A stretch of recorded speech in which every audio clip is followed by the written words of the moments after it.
皆さん、こんにちは。ようこそ。今日はホーマーヘッドハイパースピードヘッドフォンを持ってきました。Bluetooth ペアリングの問題を解決する方法をお見せします。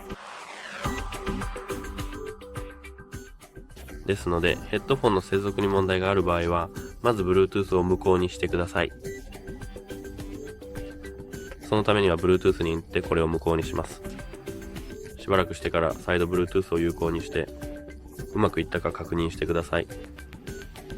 もしうまくいっているならそれは素晴らしいですが、そうでない場合はソフトリセットを行う必要があります。ソフトリセットを行うにはケースを閉じて再度開いてください。これでうまくいくはずです。もしそれでもうまくいかない場合は、タッチパネルに1秒、同時に2秒以上押し続けてください。